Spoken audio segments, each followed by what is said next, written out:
for 50 millions internal migrants, which includes interdistricts, and interstate migration.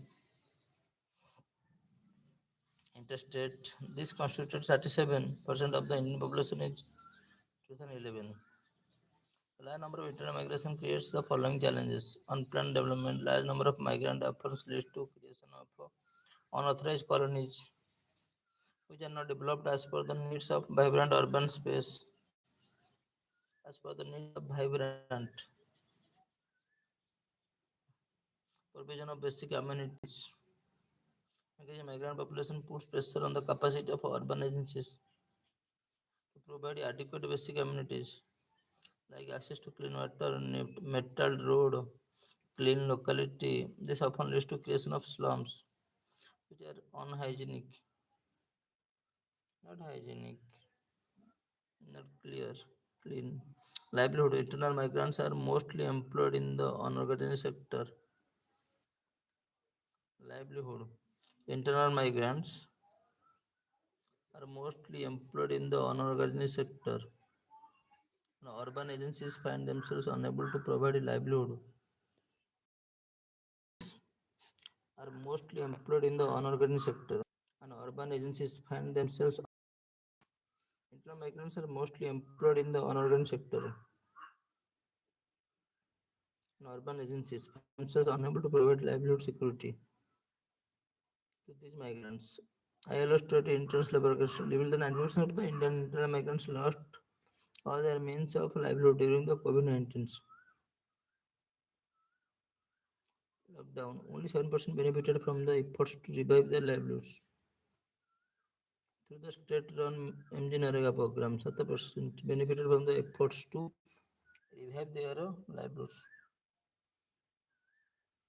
It's upon the efforts through the state-run MG Narega program, state-run. Social security, not portability of migrant laborers. Portability, such as PDS, gets aggravated due to the absence of identity documentation. Gets aggravated due to absence of identity documentation. All types of a digitally problem.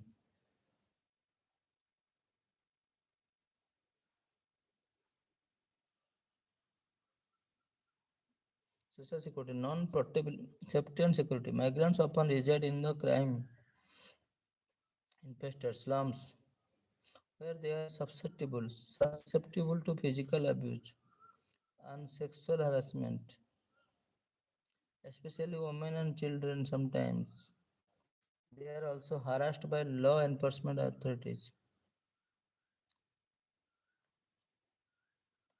Migrants often reside in the crime infested slums where they are susceptible to physical abuse and sexual harassment. Women and children sometimes they are also harassed by the law enforcement authorities. Physical abuse and sexual harassment. Lack of database. The official data census of the National Sample Survey is more than a decade old. Migrants don't constitute a homogeneous category, are segmented along gender, class, ethnicity, language, and religions, which makes it further difficult to provide service to migrants.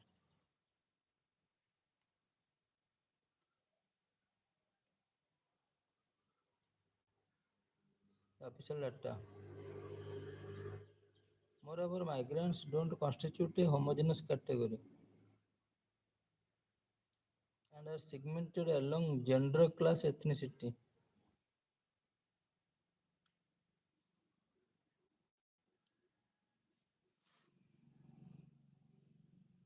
Capacity building. The government needs to provide adequate funds and personnel to prepare a long-term master plan for urban growth, anticipating accommodating future needs for housing, transportation, sanitation, health service, and education service. Comprehensive policy. The government needs to develop an inclusive and comprehensive policy framework to mitigate the vulnerabilities faced by the internal migrants.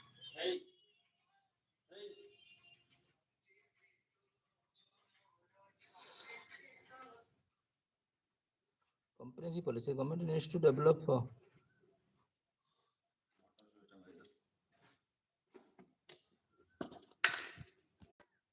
lack of database, official data census and national sample survey.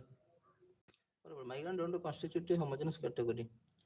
The government needs to provide adequate funds of personal comprehensive policy, develop inclusive and comprehensive policy framework to mitigate the vulnerabilities faced by the internal migrants in the various fields.